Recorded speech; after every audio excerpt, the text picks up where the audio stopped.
Please be true. In another words, I love you.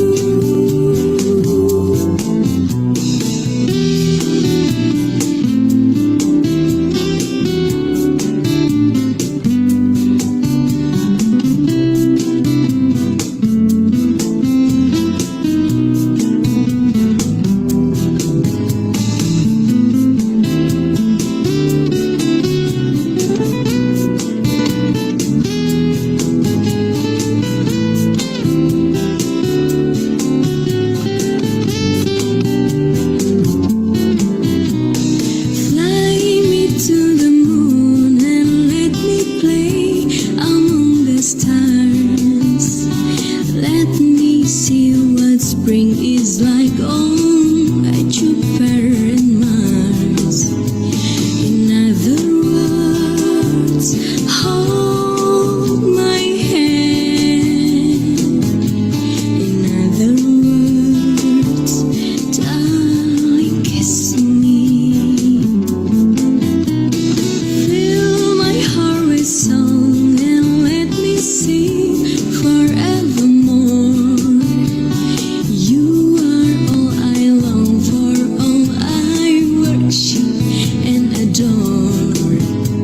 In other words, please be true. In another words, I love you. In another words, I love you.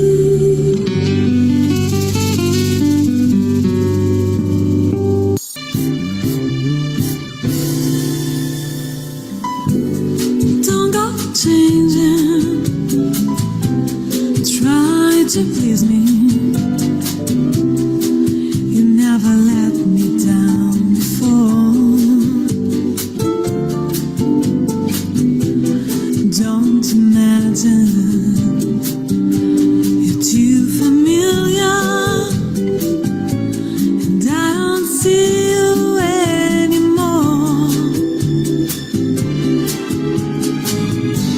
I would not leave you in times of trouble. We never could have come this far. I took the good times and I take the bad times. I'll take you just the way you are.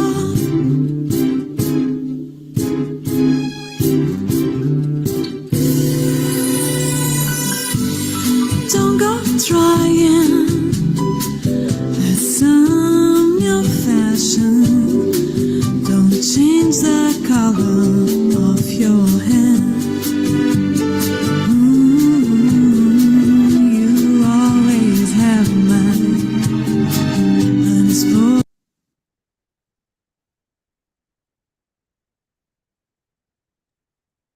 Hello, hello, hello. How are you, good people? How was your day and how are you feeling tonight? I am so excited to see you. I am so excited that you could spare the time to join us. And I'm really, really happy to see most of you who have already logged in. I see Oganga Masaya saying good evening. Grace Kimeli, hi. Jane, hello. How are you? And you can just tell us where you're tuning in from. I see Nick Moya from Kisii University. I see Osiemo from Kajiado. I see Robert from Kisii University as well. I see Lavin from Chuka University. Thank you so much, guys, for making the time to join us. I see Damaris from Malindi and Edda. Thank you so much. How are you? Edda is in Nanyuki. Thank you so much. Robert from Mombasa. Thank you so much, guys, for joining us. I see Jane Karanja. How are you and how is Nakuru County? I hope I'm seeing you next week. We have Nzioka from Mbooni. Excellent, excellent. You guys are amazing. I see Gertrude from Kijabe. That's where I grew up. How are you? And Sarah, you're in Ethiopia. When did you go to Ethiopia? You're so here. Anyway, I am glad you're there. And thank you so much, guys, for being here.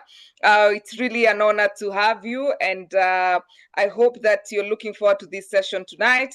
My name is Grace Nzula. I'm a HR consultant with Atara Solutions. Atara Solutions is a HR consulting and training firm.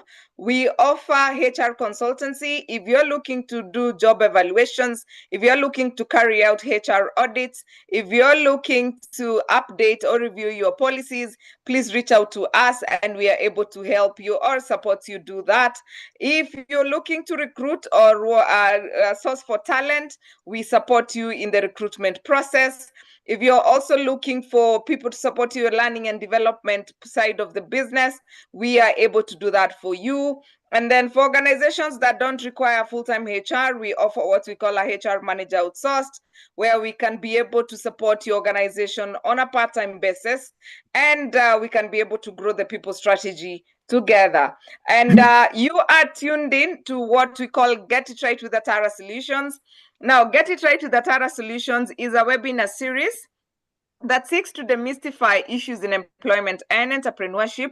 We do this every Tuesday from 8 o'clock. And if you want to know what's happening in Atara Solutions, please join our WhatsApp group. The link will be shared before the end of tonight. And of course, we will also be sharing with you. You can follow us on our social media pages, Atara Solutions on Instagram, Atara Solutions on Facebook, Atara Solutions on LinkedIn, and Get It Right with Atara Solutions on YouTube, where we actually upload all the recordings of these sessions. Of course, with me is my co-host, Mr. Richard. Richard, please introduce yourself. Dr. Carlos, Dr. Yusuf, good evening. How are you? This is Richard Magoma, and we are always here to demystify business concepts, career concepts, and of course, today we are going to learn what is conscious leadership.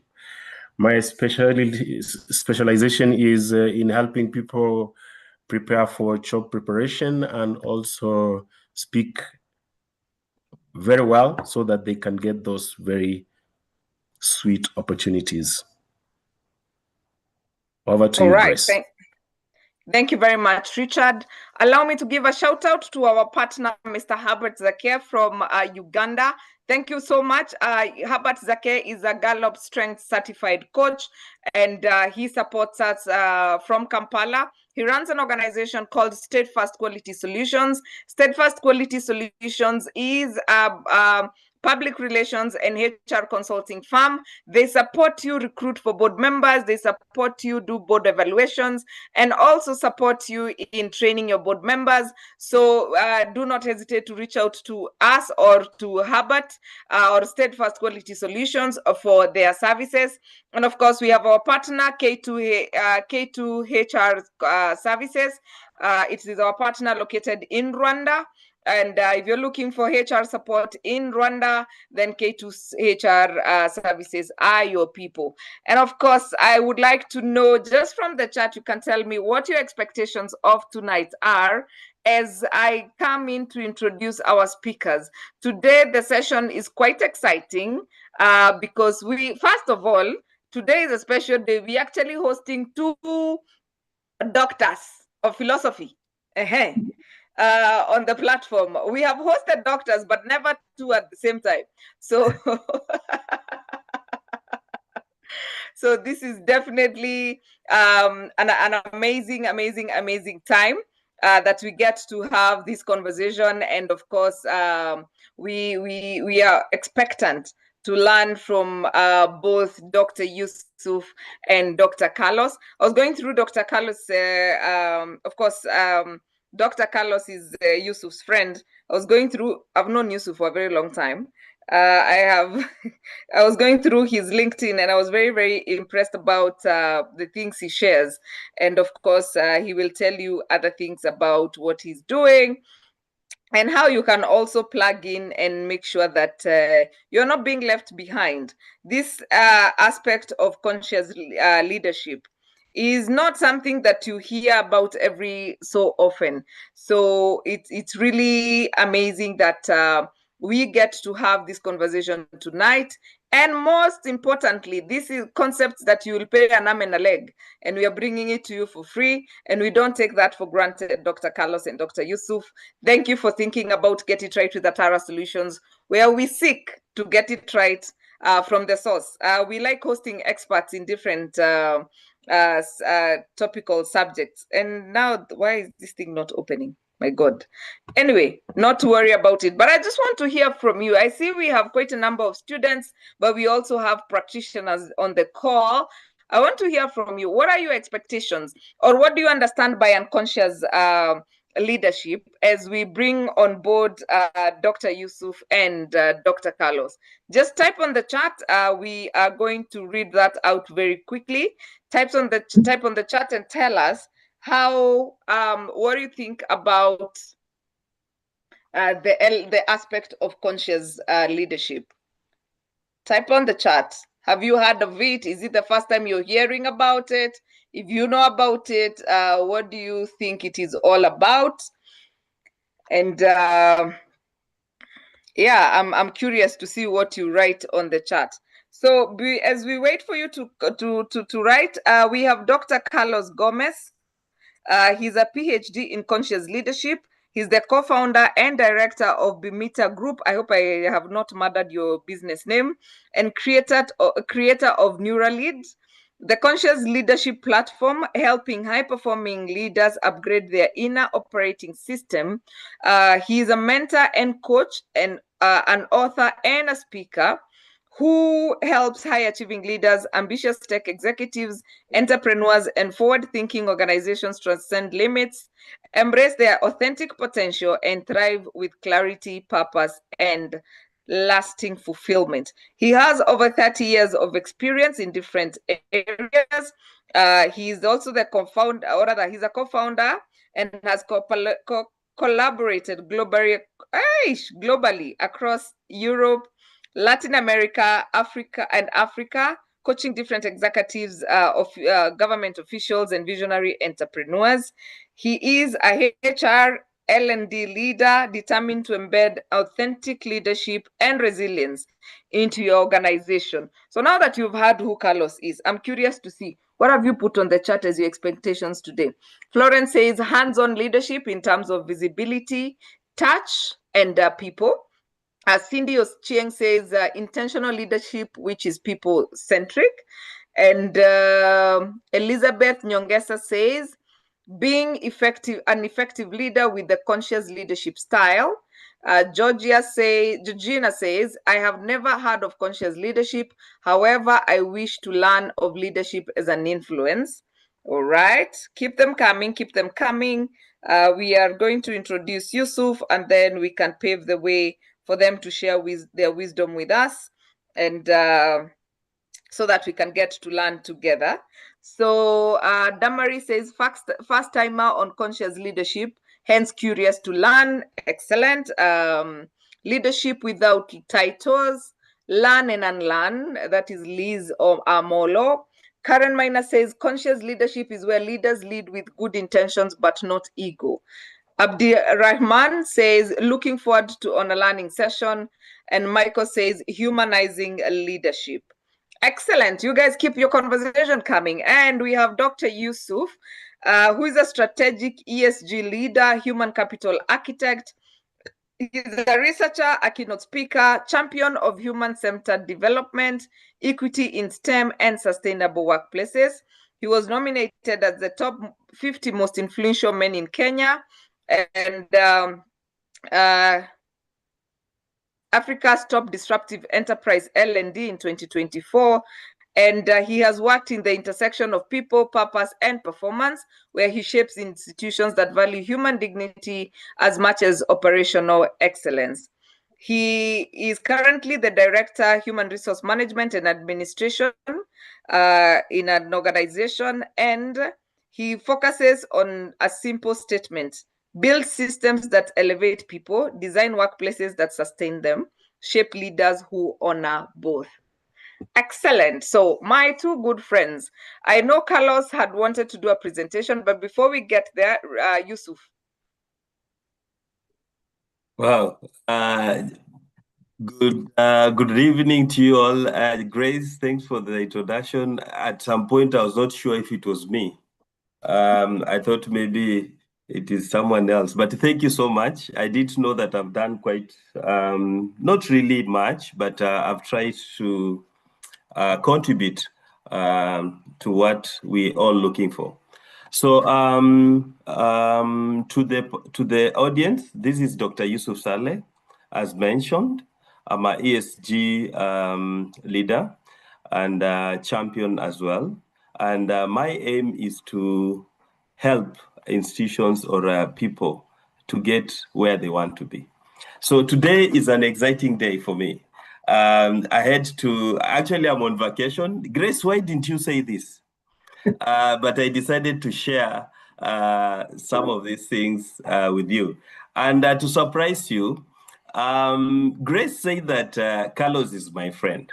Yes, he's my friend. But most importantly, and I'm so privileged that Carlos is my mentor and coach. We've been working with Carlos for over 10 years now. And I'm now in the UK on my vacation. But luck, is it luck or what, Carlos? I know you don't believe in luck. We've had an one-on-one interaction with Carlos, just trying to see, evaluate what I've achieved and the areas that I need to work on. So it's a privilege really to be on the same stage with my mentor, Carlos. So in this regard, because the audience, most of the audience are from Kenya, Carlos, I must welcome you and tell you karibu sana. And it's a privilege to speak to our people. And thank you so much, Grace, for the opportunity. Richard, it's good to see you. Hope we'll have an interactive conversation. To you, Grace. Thank you very much, Yusuf. I can see there's somebody already with a question. Paris. Hi, Paris. Paris is my good friend. I'm interested on how leaders can intentionally align their daily behaviors with the culture they aspire to build, especially in high pressure environment where it's easy to default to command and control style. And Daniel says, I saw the post about your visit to ACU in London. Right. So Dr. Carlos, please tell us. Conscious leadership, all these things that we put on our poster, please take it away. It's your time to shine. So good evening and thank you so much for sorry, Grace. I wanted to put some statistics before Carlos come in, so that I'm still having the hangover of my doctorate, so I'm tempted to share a few statistics so that set the pace. So I don't know if I'm allowed to share the PowerPoint. Your screen. Yes. So thank you so much, Grace. Let's look at some statistics here before Carlos come in. A quick one, just quick statistics. So we're looking at the state of wellness in 2026. There's a research that has been done, and I believe in data-driven information and decision making. So in 2026, the state of wellness report shows that there's what we call stress epidemic, where employees remains critically high. The stress levels remains high worldwide. In terms of the performance link, 89% of workers perform better when they prioritize their well-being. And that is WellHub. If you have a moment, you can just type WellHub and you get to see some of this real data. And then in terms of the resilience, employee rate well-being at high, that is 7.5 out of 10, but only 35 feel resilient at work. In terms of the investment shift, moving from generic packs to clinically integrated care. The issues of mental health diseases management is key now when you're looking at wellness. These are the focus. And there's also the issue of the AI frontier, where we are seeing the rise of emotional support and personalized health. Then when you look at Africa in general, there's a research that was done, building happiest workplace amidst growth. Interestingly, Safaricom, there's a survey that was done in Africa, and Safaricom was part of it. And this research was dubbed the world's happiest workplace. This research was interesting. If you look at the engagement, they say that 73% of employees are engaged, and top 47 globally. In terms of strengths, service and quality, innovation and social connection came out strongly. And then the weakness was on compensation. 30% of employees feel their pay is unfair compared to the market. And then the focus area here was work-life blend. We need to look at the work-life and to blend it with performance. Remember this topic today, we are looking at how our well-being is going to help us to achieve our performance. Then come to Kenya, there's also a research that was done, Resilience Frontier in the Silicon Savannah. And the cost of success, we were told, the research found that 31% experience work stress, which represent at least 1.17 million. Then 7.38 suffer from burnout. And in terms of financial anxiety, 75% report financial anxiety. And this one, we can relate. The issues of Tala in Kenya, the informal kind of financial arrangements that are there. And then we also having the emerging trends here. And I think this is what Carlos will be looking at, neuro wellness, where we're looking at calmness and breathe at work. These are just strategies that have been identified to support you. And then the right to disconnect, then peer-led well-being, and then the dividend. Here we are looking at organization care, what organization can give. And then finally, there's what we call the persistent burnout crisis. And statistics are showing globally that 90% of employees experience burnout. At least this is according to WellHub research that has been done. And in the US and UK, 1 out of 5 people at least take some day off due to stress and poor management. And the root cause is prolonged overload and lack of control, financial anxiety, and always on culture. So I'll bring in Carlos. Carlos can come now, try to put into focus to bring home the statistics and the topic that we have today. Karibu, Carlos. Thank you, Yusuf, and thank you very much, Grace, and to all of you. It's wonderful to be here.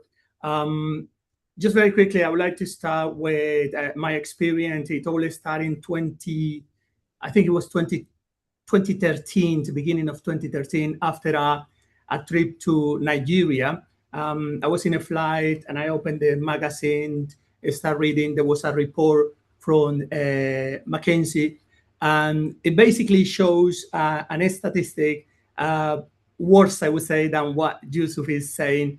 I remember reading something about 89% of the leaders perform average or below 89%. Immediately it hit me because as someone that had been in business in marketing and dealing with all these sort of things, I was concerned. What happened? What are we doing? Are we choosing the wrong people? Are we educating in the right way? Where the problem? Where do we start? So I came back from that trip with the idea to explore and try to understand what really happened. Now Yusuf is helping me to bring it to the context and really how the environment is affecting us. That is part of it. But I brought this story to tell you that we could see the current situation in the world, very concerning, isn't it? I think here we have 181 people. This is not about discussion. This is not about theory. This is about we getting together with one mission. What can we do to improve the situation in our world? It's only one planet, right? And we all live here. All humanity for the whole history, we all have been living in this planet. And can we do something for it? I don't think this is about learning more. With AI, we got all the data, we got all the information. So I think it's now time to find new ways to try to understand ourselves, right? To stop looking outside and to start looking inside. I don't want to help anyone. I just want to help myself to get better. And if we all have the same goal, the same intention, then I think maybe we could come out of this situation. I had a purpose since that time. I said, I really want to do something. Before I die, I will dedicate the rest of my life. Now is maybe, if God allowed me, because of the expectancy in the UK, 83 years. So I have left maybe 30 something. That is about 12,000 days of my life, which I consciously decide I'm going to use it for a purpose. Consciously for a purpose is try to do something about this. How can we improve the leaders in our world? What do we need to do? Whatever it is. And I don't want to say I come with the formulation. I just simply dedicate my life or the rest of my life to study and to train myself to see how we can change. If I can change and I can tell the other people, look, this is a good process, try. No need to tell anyone else, just do it in yourself, right? The process primarily is to move from this egocentric approach, me, to we. But so far, we have found this very, very complicated. So through my research during the last 6 years, doing my PhD as well, I went deeper into conscious leadership. I first understand the education, and our education globally is focused primarily on skills, on behaviors. We want to solve every problem with the skills and with behaviors. Clearly, it's not working. But the question is, why it's not working? Is it bad? No. Developing skills, developing behaviors, changing habit is all good, but it's just part of the process. It's the superficial part. Because the truth is, we realize that by changing behavior, right, the top of the peak, just that, we realize that after a while, we go back to the old habits. So something else was influencing that behavior. And if I don't change that, we will get back to the previous behavior. So I went into understanding that, and I look at what is going on in our education center globally, universities in the US, in the UK, in Europe, in Africa. What I found is we all focus on competence. This is what we value. Go to LinkedIn, and all we see is about how to develop skills, the skill approach. But if we notice, and if we start going deeper into that, the only way to make sure that the behavior remains, it becomes a habit, is by changing the attitude, our mental attitude towards something. I give you the easiest example. We all know consciously that if I go to the gym, if I do my exercises every day, I will probably become healthier and fit. The reason is there. Intellectually, it's there. It's very clear. But I don't do that. I go 1 week, and after 2 weeks, that's it. I don't want to go back. Obviously, it's not going to be my problem. I wouldn't accept, right? I would say the gym is too far, it's too full, the smell, the machines, and everything else falls. I don't take responsibility. So now you start realizing something is playing behind that. So we go deeper into that level of attitude. But then you start realizing, how do I develop good attitude or bad attitude towards something? Then you go a little bit deeper and do it. you realize, my mindset, the mentality, the thoughts, the belief that I have, together with the emotions and the feelings, all these play an important role. Until I don't sort out this part and I am not clear and understand myself at that level, very difficult to change the attitude towards something. And if I don't change that attitude, I'm not going to change the behavior, at least not for long term. So I went deeper, deeper, deeper, and I start learning about what is this mindset, what are those beliefs, what are those things. This is 10 years ago, and I'm glad that now that I read in LinkedIn, the articles, the books, it's a lot of things written now about mindset. So now it becomes a trend, and we all talk about mindset and changing the feeling and changing the emotion and changing this and that. But we came back to the same thing. We look at it as if it was a skill that I just learned intellectually. But if I don't practice, if I don't train the mind, nothing is going to happen. And we all know that, right? We become doctors. We know that the paracetamol helps, and we know that, and we tell everyone, look, you should. But we don't do anything about that. Why is that? So for me, it was something else playing here. Then I started doing the research, and it went into the psychology. And yes, very interesting information, theories, framework about the psychology, our human psychology, how it works, why we did this, what are really truly the deepest levels of emotion and all these things. And what I found there is that something even deeper than that was actually managing the whole thing. And that is our level of consciousness. And I guess the first thing that people will ask that, oh, so what is this?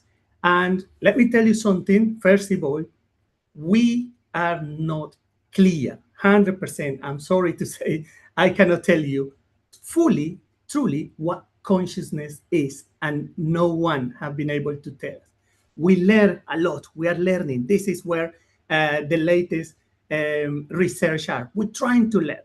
So what I have done in my research is I brought what neuroscience says about consciousness, what psychology says about consciousness, what philosophy says about consciousness, what is the philosophy says about consciousness, and so on and so forth. And I brought it together, and I tried to get roughly a picture of how we can use this deep concept in a way that we could influence our psychology, and in a way that we could develop what I believe is the main cause of our problems in leadership, is the psychological maturity of the leader. That is, our leaders do not have a higher level of psychological maturity as we should expect, right? They are at the same level of everyone. So it's very, very complicated that someone at the same psychological level can actually lead someone. I give you an example, very easy. If I don't know who I am, if I don't know who I want to become, if I don't understand what are my desires, my interests, in other words, there is no self-awareness, I cannot lead myself, let alone trying to lead someone else. Very, very simple, very, very clear. So now it becomes really a matter of understanding, right? The concept, or at least that part of consciousness that could help us to start improving, at least start expanding, start growing psychologically, right? Becoming more mature. Research shows primarily that the leaders we have at the moment, right, most of them are in what we say the lowest level of consciousness and the lowest level of psychological maturity. So now, how do we improve that, and why we need to improve that will be one of the key questions. Now I'm going to bring what Yusuf is saying.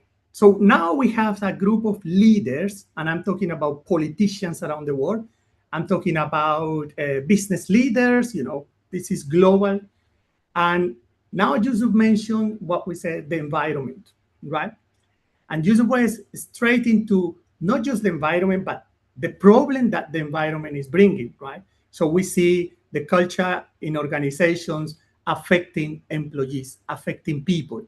We see burnout, we see people that are resigning because they couldn't engage with the leader or with the manager.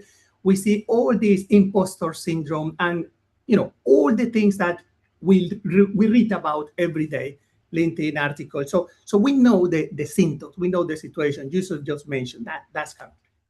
Why did it happen? The starting point is the lack of understanding of our external environment. Now, this is the first idea of consciousness, is we become aware of our environment, right? And I give you the easiest possible example. Surely where you are now, you might believe, I'm here, I'm not moving, I'm not changing, right? This is what our mind is telling us. This is the perception we have. Have you ever questioned? Have you become conscious that the mind might be lying to you? Why? Because first of all, no, this is not that I'm not changing here. I am changing right now, right here, and you, each of you are changing right now, right there. Or when do you think you get old? We're getting old right now. Not tonight, not tomorrow, right now. That means my body, my mind is telling me here nothing is changing. The reality, everything is changing, right? And this is just within the framework of my body. If I look externally, the environment is exactly the same. Everything is changing. Now, what's the problem with that? And this is a beautiful concept that we start getting it from Eastern philosophies, right? In Buddhism, in Taoism, what they understand it very well is the concept of impermanence. Now, the concept of impermanence is the essential concept for any leader. But no one ever talk about that. No university program courses will tell you about this. So why impermanence is so important? Because if I understand that the first universal law is impermanence, everything changes, then my perception of life will be completely different. Completely different, right? Why would I stress so much if everything is changing anyway? Why would I get so worried if everything changed, right? But what's the problem? We don't see it like that. Our mind don't see it like that. Things change, but our mind thinks, no, I don't want it to change. I don't want my job to change. I don't even want to change the office. I don't want my friends to change. I don't want my husband, my wife, my children to change. I don't want anything to change. Now you are against universal intelligence because of your lack of consciousness, awareness of the environment, the reality of change, of impermanence. So what's the problem with that? Very quickly, impermanence brings uncertainty. Uncertainty brings anxiety. We don't know about this. We're just thinking, I got depressed, what could I do? Go to the psychology, tell you what to do and go to this. No, really all we need is to expand our level of consciousness to understand things change, things are going to be changing, things will change forever because we live in our universe. And the first concept is impermanence. So I know there's going to be uncertainty. I know this uncertainty, of course, it will bring anxiety. And the anxiety is because the lack of control. I cannot control what is going to happen, right? I want here to have 5,000 people, Grace would say. I want 5,000 people. Why? This is it. This is in the concept of the universe. Is impermanence. We don't know. It's uncertainty. Therefore, we cannot control. Because we cannot control, then we go straight into what will happen if I cannot control something. With the anxiety, it comes the fear. What's going to happen, right? What is going to happen tomorrow with my job, with my family, with my this, with the work, with the people, with my country, with what's going to happen. I don't know. Fear comes. And here is the thing. When we, our body, our mind, feels that type of emotion, fear being one of them, then wrong thoughts and wrong behavior appears. Wrong thoughts and wrong behaviors appears as a result, right? That's what happens when we act under fear. And guess what is helping us to keep under fear? Our news, our society, our friends, everyone is telling us all the time, right? So what we're doing, we are becoming an expert on keeping this fear in our body. Therefore, the decision-making process is affected. So wrong behaviors, wrong thoughts, wrong decisions. Now we understand a little bit, and I just play with one element, impermanence, just one. Now you have the knowledge, so you start becoming a little bit more conscious. So next time something happens, change in the company, some people, they need to get rid of people. Are you gonna get scared? It's a natural thing.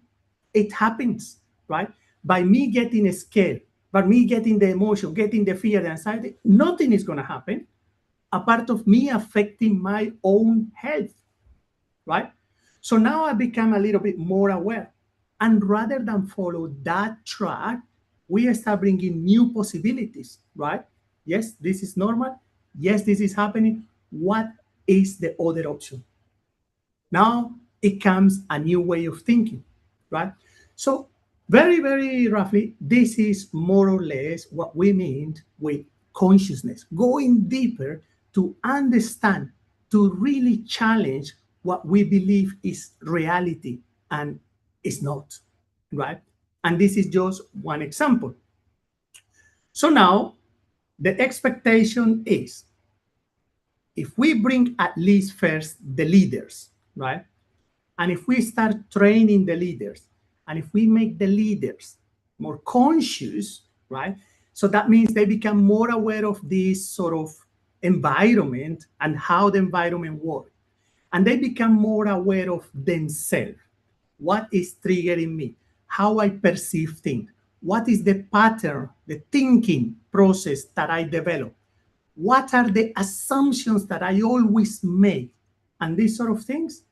Now this person is getting to a higher level of consciousness, expanding, and now this person can surely help the team, right? Why? Because this person now is calm, because this person now don't react. That's just one characteristic. Doesn't react to the situation. So now, maybe one of our competitors develop a new product, and they're growing and they're selling, they're taking our customers, right? Desperation, stress goes, but we have a leader that is conscious, that is aware of the situation, that can keep calm, right? That doesn't react. Everyone is looking at the leader as an example, right? That's what we need. We need someone who show us by example, not by telling us, by example, that everything, at least he himself, and we see it, can keep calm, right? Because he is aware and he is conscious that these situations happen. Remain calm. Send that this message, right, to the rest of the people. The idea is that this leader is capable now to start influencing the team. So we can change organizations. So we move from the reactive situation, right, to a proactive. That's more or less, generally speaking, the idea of consciousness.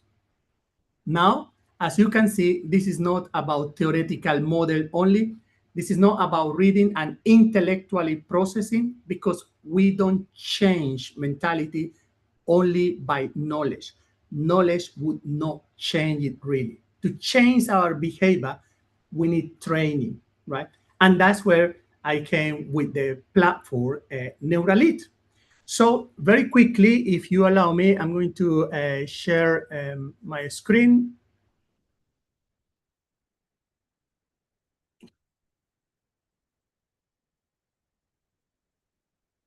Can I just confirm that you will see the screen? Oops. Yes, we can see the screen. Yeah, we can see. I'm just trying to play with this a little bit. Right. So this is the conscious leadership platform that we developed. And the idea is primarily, as I was explaining, to start with the individuals first, the leaders, right? People like you who in the future or maybe currently are managing and leading other people. We want to make sure that you have a higher level or at least an expanded level of consciousness. And then we work with organizations and we have created a program that trains people. This program is basically 3 stages or 3 steps. We first start with the diagnosis. This is what I wanted to invite you today. I wanted to offer, first we put here a free assessment. If you go to the link, it's simply neuralink.org.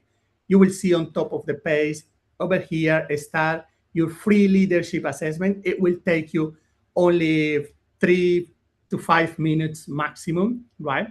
And it will tell us in what level of consciousness are you. Let me give you roughly an example. There are some theories.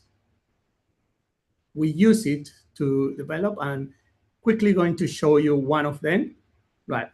This is more or less how we measure your level of consciousness, right?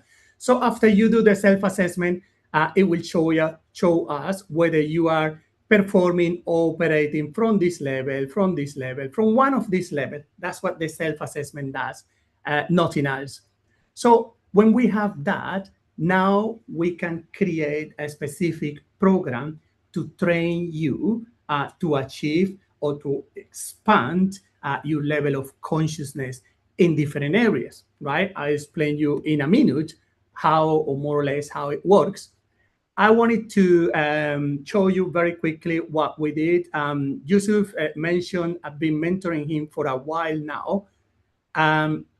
So if you go to the fellowship, which is the program, somewhere around here, this is a real case study that we work with Yusuf, and you can see as a case study, moving him from reactive to a regulated person. And you probably saw when he was talking, the calm and the way we move from someone who is just driven, I have to achieve and I have to go on, to someone who is grounded, right?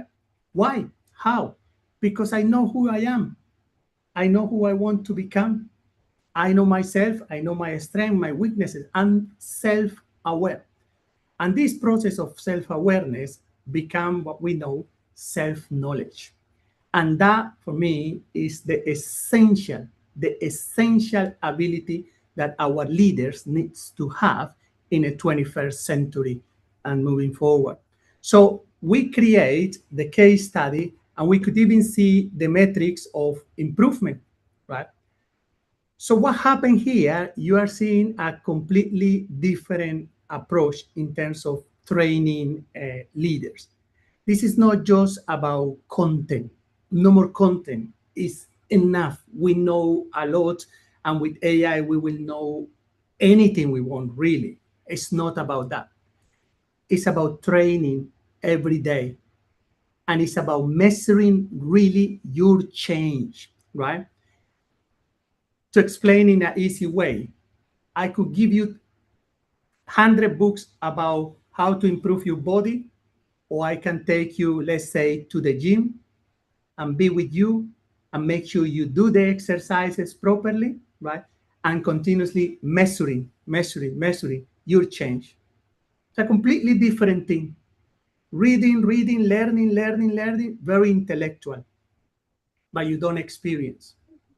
So what really helped me to get into all these things was an amazing experience I have, well, 2 of them, one in China, another one in Kathmandu in Nepal, that you really understand what is to experience the development within the framework of your body.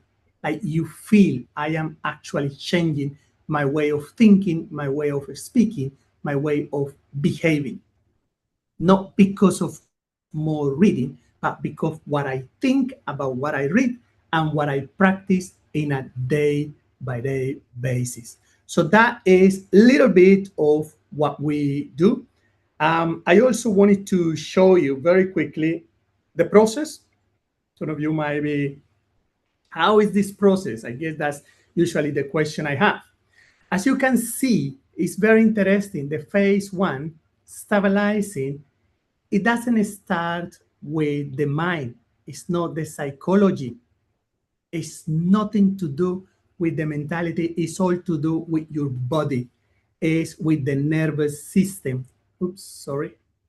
It is with the nervous system, right, that we start just to get that real feeling of being grounded, right? We start understanding our reaction, because the truth and what discovered is what happened is every time you have, let's say, a difficult conversation, right? We immediately think, I'm getting upset, I'm getting anxious, I'm getting no.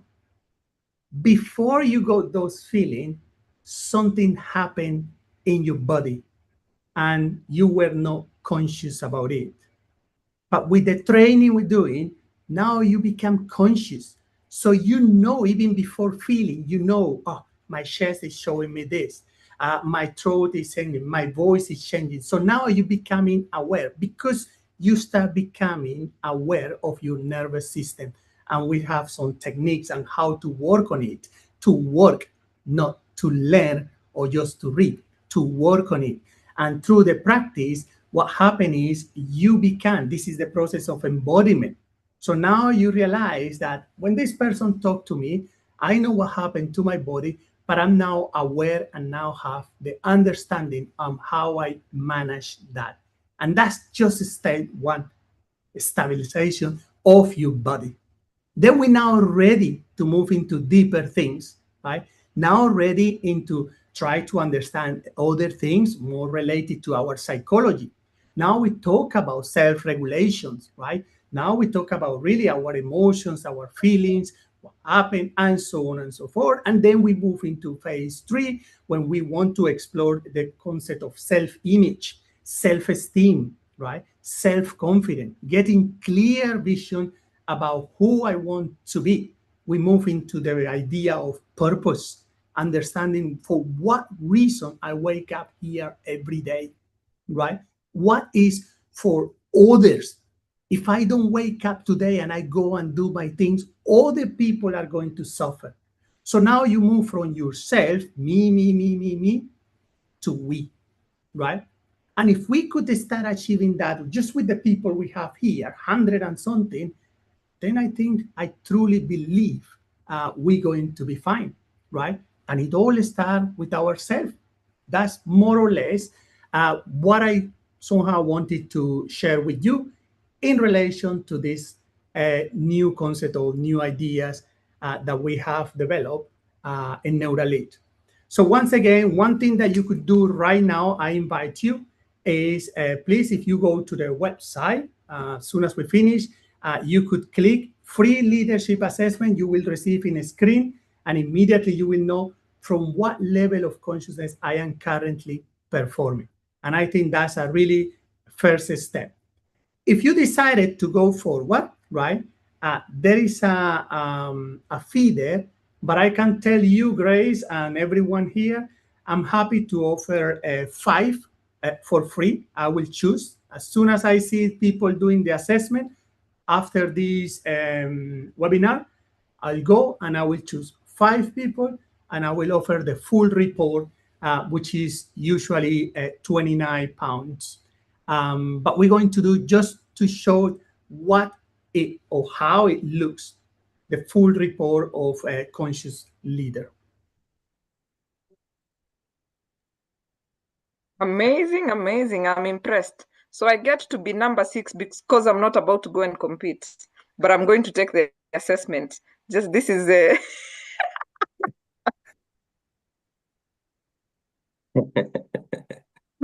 But that is pretty impressive. And we have a couple of questions, which probably we can take in the interest of time. We have Daniel who said, how can I develop value congruence in organizations that are permeated with toxic individual value system?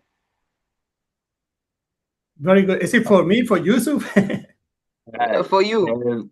For you, Carlos. Yeah. Sorry. You can start and then Yusuf can chime in. Sorry, could you just elaborate again? Could you just repeat again, please?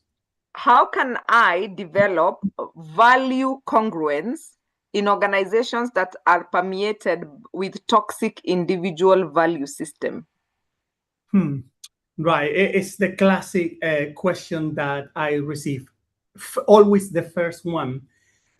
Really, I should mention this. As you saw, the whole process and the whole plan is focusing on you first, right? As an individual, right? There is no solution for a culture. Yes, you could have an impact in the culture, but first you need to sort out yourself. This is more or less what happened in a plane when they said, in case of an accident and the mask of oxygen will come, first use it yourself, then put it in the child next to you, right? So my honest answer to this for a toxic environment is you first sort out, and then if you decided to stay in that environment, at least now you are contributing. You yourself, you are contributing, right? It is the only thing. Ideally, everyone has to make the change for this environment to change. This is it. It's not magic around that. The culture is not going to change just because the leader said, we're going to change this behavior and this behavior. Remember what I said. Behaviors do not last if the change in attitude and mindset has not changed. And that goes first to the individual. Maybe you can also add something on that. Yes, true. I know the frustration. I know where the person who asked that question is coming from.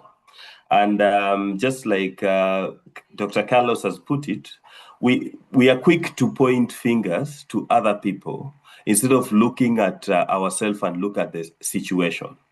It's a technique that we have to, the same way people are now busy working on their bodies to reduce the weight.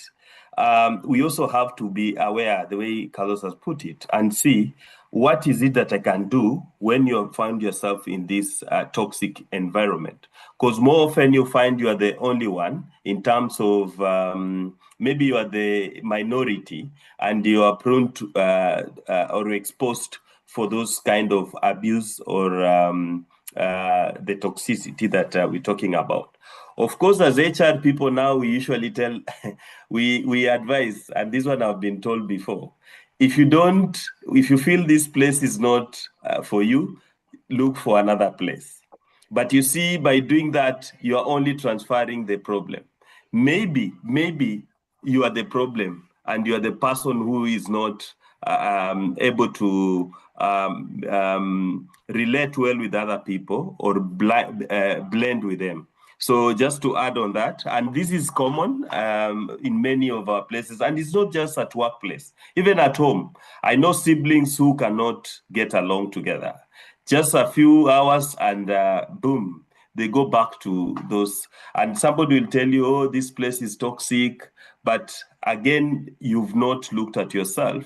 And that's why we are saying the platform that Carlos has come up with is to help you first to identify yourself. The good things that we are incorporated the AI, and also you'll be getting the metrics to show you the areas that you need to focus on. To you, Grace.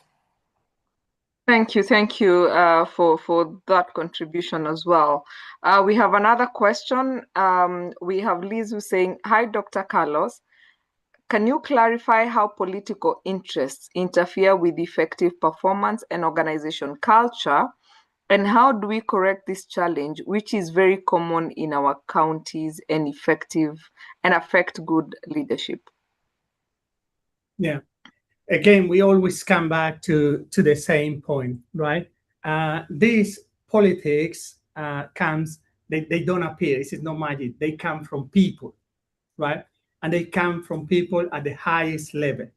That's why we need to start with the senior management team, right?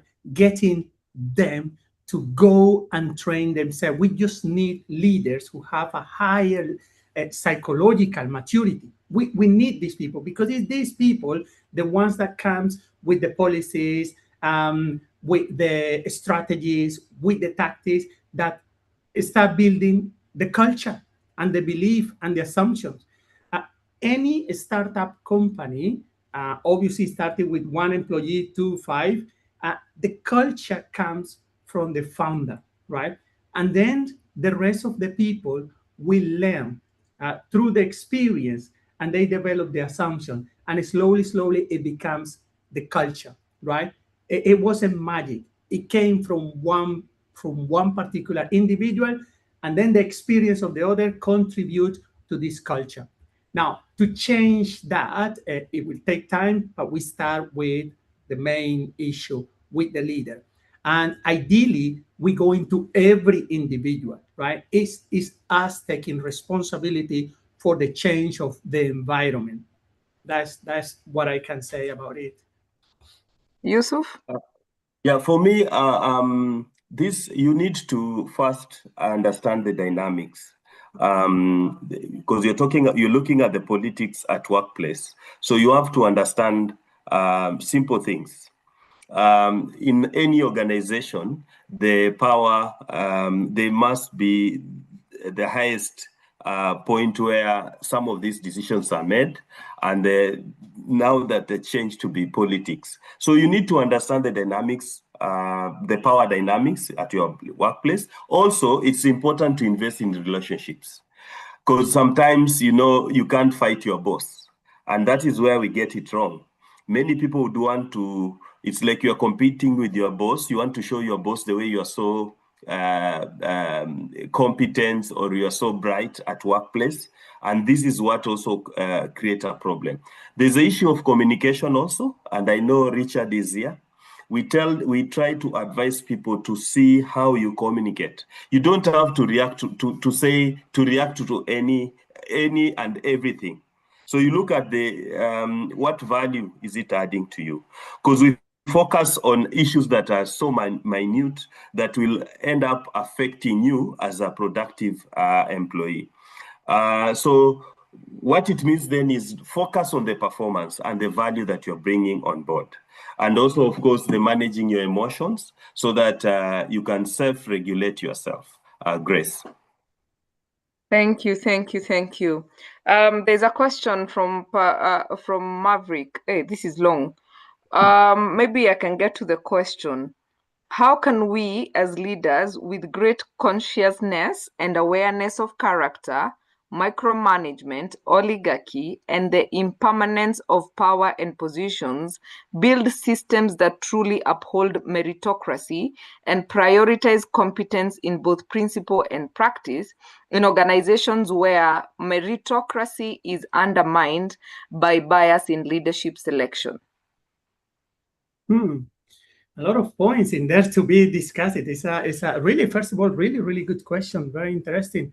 Again, it's not one single thing. It's a lot of things, but all of them somehow part of having a high level of consciousness. Number one is to realize, and it links with the discussion Yusuf was having, is first thing first, let's clarify, as a conscious leader, we are always able to identify what are the things that I can control and what are the things that I cannot control, right? And I spend very little energy on those ones, right? The focus is on the things that I can actually control, right? So by doing so, I don't necessarily believe that you are sorting out anything external, but at least you are sorting out the way you react towards those things, which again is linked with what Yusuf was saying, right? the problem in many organizations, in culture, and everything that we are talking about, this is natural, and this happens in every organization. We can really control, depending on the level you are in terms of your position in the hierarchy of the company. Some things you cannot control, right? In that sense, you just focus on yourself, on how or what I can control, and how I'm going to react towards those things that I cannot control. Again, this is just one element, because the question could be approached for many different areas. That at least 4 or 5 questions there. Yusuf, I don't know if you want to. Yes, and if you look at risk and how you manage risk, to just help and maybe to contribute to the question, there are things that you can accept and decide you are going with them head on, and there are those things that you need to have to be in a position to weigh and see, is it really what I can concentrate, or I transfer it, or even avoid it. So most importantly, and this is where the catch is, we more often find ourselves wanting to solve all and any problem that comes our way. Yeah, if it's politics, for instance, the first question you're asking, or there's something that needs to be done, you want to be the one doing it or part of it. And that's where the problem comes in. You are stressing yourself. You realize by the time you are addressing the issue, you're already fatigued, mentally fatigued. So there's nothing really you can do about it. So the most important thing, and this is a tip that I'll tell those aspiring leaders or those who are already leadership, you don't have to address or solve any problem that comes your way. And as we know, culture or behavior, this is something that takes time. For something to say this is our culture, this is our behavior, it means it has been done for quite some time. So for you to change, you can't change it overnight. It means also you have to take some time, try to understand how you can manage and avoid that. The other way is to, and it still revolves to the first question that I responded to, communicating and building and investing in relationships. You need to have people who you can be talking to. We find ourselves burdening our spouses or our partners in issues related to work. Yes, it's good to share, but again, you're putting more pressure at home where you're supposed to have a safe haven. So we need to look out, who else can I approach? Who else can I share the challenges that we are facing at workplace? Grace.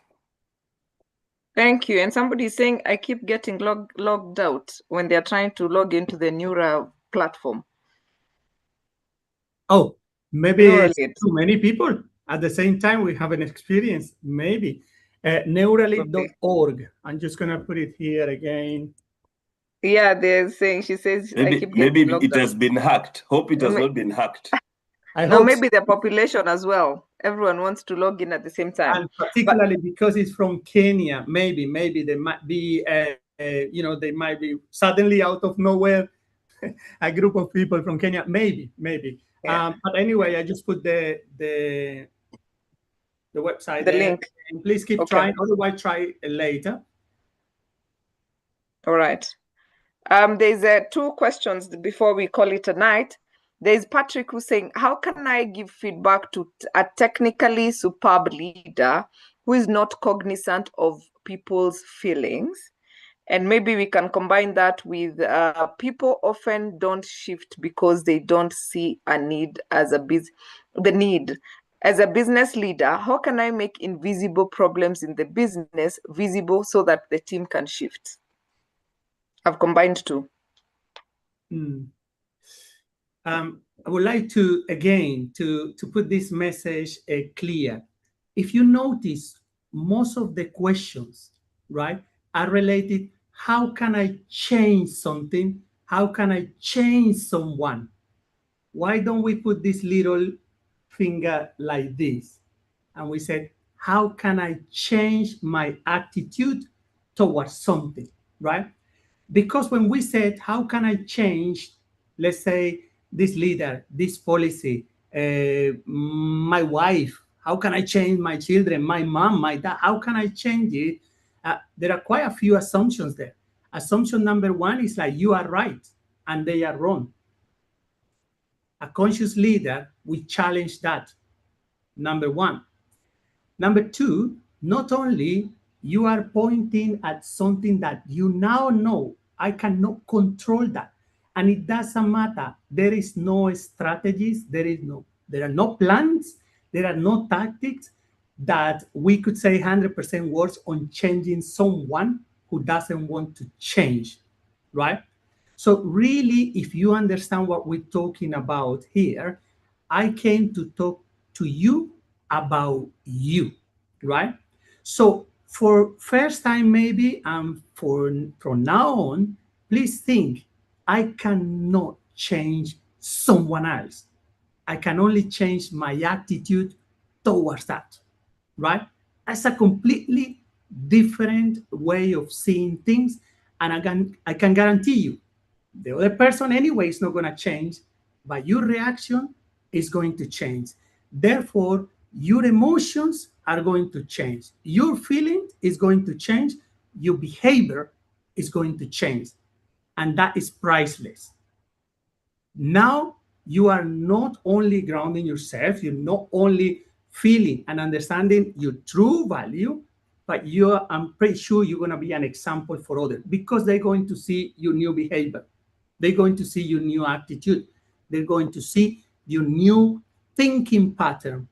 And that, I think, until now, is the only solution I have found in order for us to have a better life. And I'm talking from the human perspective, like emotions, like people who are burnout. Why? Oh, it's because my boss is this and this. Okay, you cannot change your boss unless you change job. In the meantime, before you change boss, why don't you just try to change your personal attitude? Maybe that's the only thing that is wrong at the moment.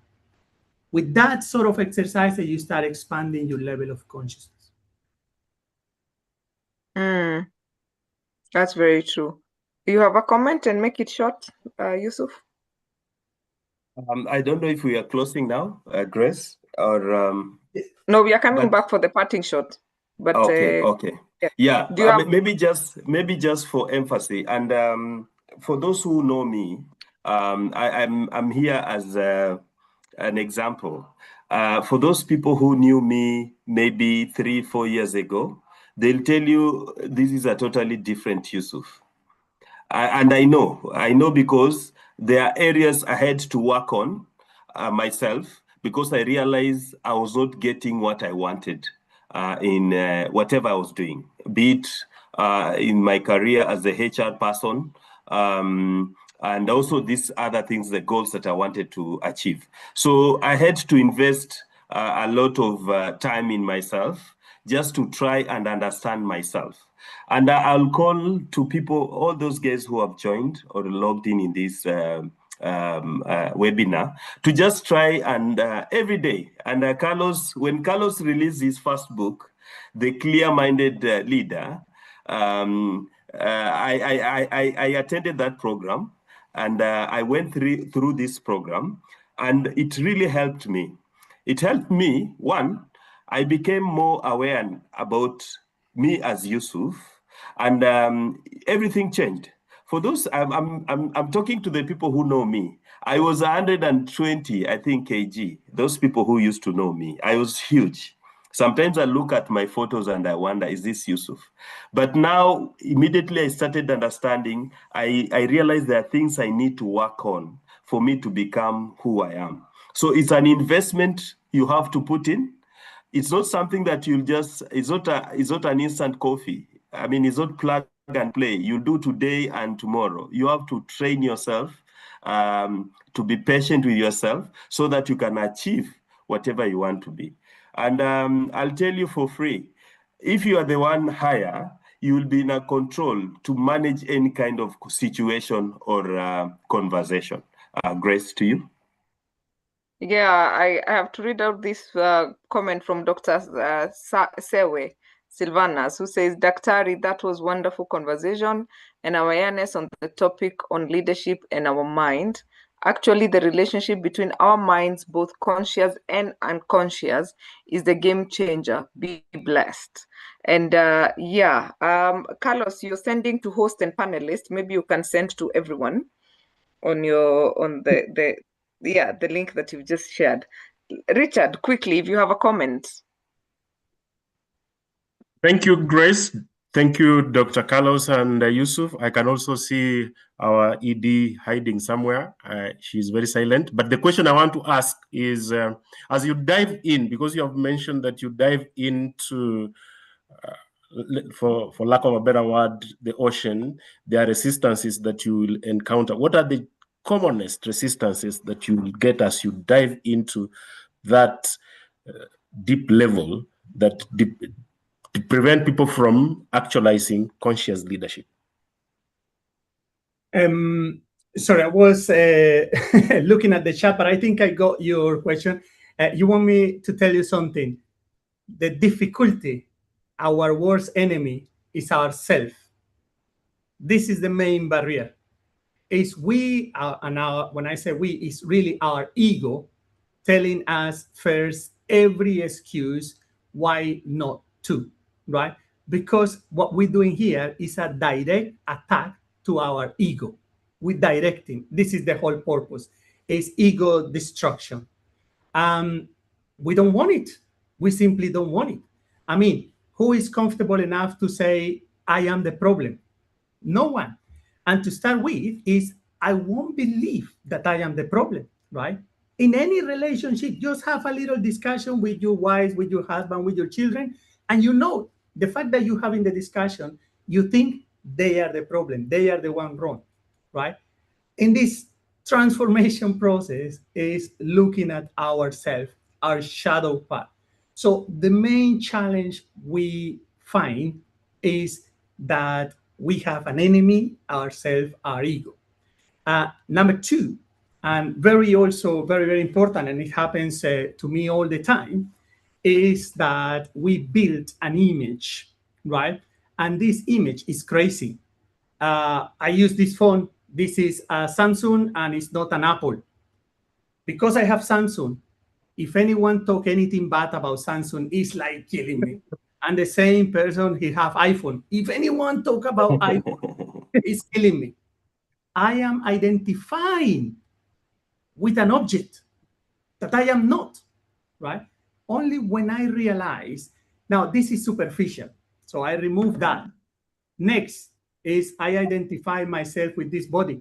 If anyone says something, oh, why you are bald? You are my enemy. You are my enemy because you are offending me. Why? Because I identify myself with this body. But I haven't had the time to actually challenge that. Is it me? If this body is me, why would I say my body? So who is the one talking? Right? Who is the one talking? Now you start thinking, and your level of consciousness start building, start saying like, hang on a minute, I need to sit down and think. This is my hand, my. So who is talking? Now you realize, I need time for myself. I need to know, I need to understand what is going on here. And this is our biggest challenge, is not to accept. Why? Because you are going to fight belief that you have since you were a baby. Since you were a baby, right? For 20, 30, 40, 50 years, you believe something. Now you have to go against it. How easy is that? Very complicated. So we are the difficult part, right? We are the difficult part, but it's not so difficult because it's me. It's in my control. So I can. All right. Okay. So parting shot quickly. What's your quotable quote? One-liner. Your call to action. Okay, so because Carlos has been talking, I think let's give him some breather. For me, maybe just a reminder is when you look at the conscious leadership, it's all about it's not about being perfect. That is one thing that we should know. It's not about being perfect, but it's all about having, being aware of your environment, being aware about yourself, being intentional, and choosing every day to lead with purpose. So if we can take that home today, I think we're going to see a transformation in all our, not just at workplace, in all our day-to-day activity. And I'm among the people who've been advocating for, when you're going or investing for a development program or a training, look at something that will give you value, not just at work, but also help in your day-to-day life. Thank you so much, Grace, for the opportunity, and for the listeners who've tuned in and stayed up to this point. Asanteni sana. Excellent. Thank you so much, Yusuf. Dr. Carlos? Thank you very much. That's all from my side. It's been a pleasure to be once again with the people of Kenya. You, and I said to Kenya, opened the doors 10 years ago, and I'm more than happy to have friends and people like you. Amazing. So thank you so much for that. It's been a wonderful experience. I hope I can see you soon over there.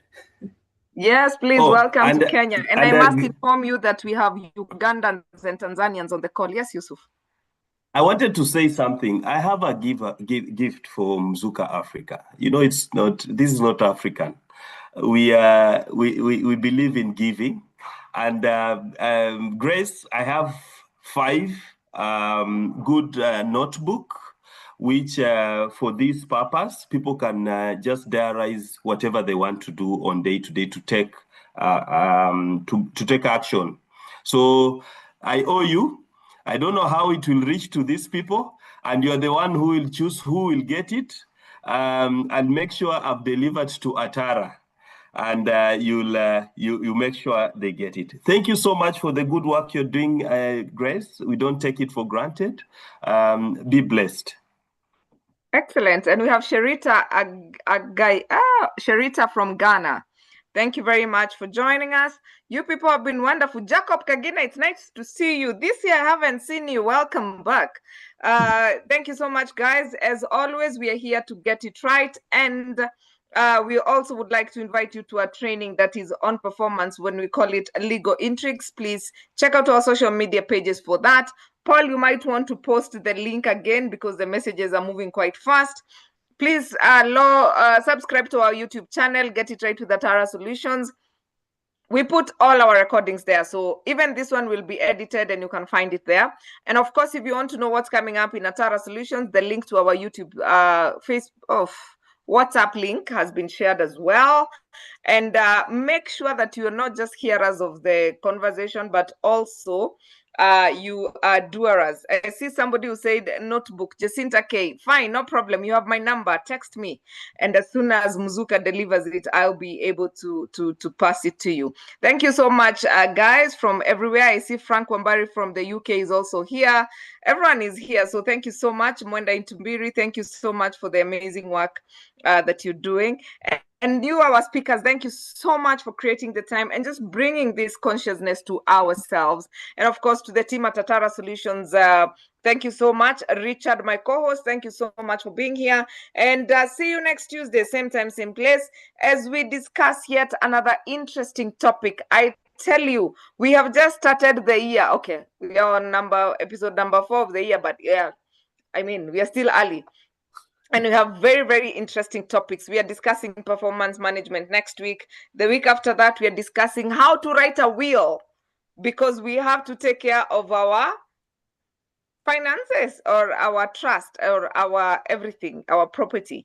So we have quite a lot in store for you. Keep it here. As always, Get It Right with Atara Solutions. See you next Tuesday. Have a lovely, lovely night. Bye-bye. Bye-bye. Right, everybody. Bye-bye. Thank you. Thank you, Dr. Carlos. Thank you very much. Thank Dr. you, Yusuf. Thank you, Grace. Thank you so much for the invitation. Yusuf, take care. I'm coming for my free assessment. That one is not part of the 5. I'm running to another meeting, so I let you go. Take care. Bye-bye. Excellent. Bye-bye.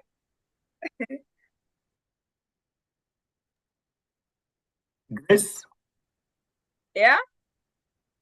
you should grab this discount because this system is it's a premium one. To talk to, Let's talk.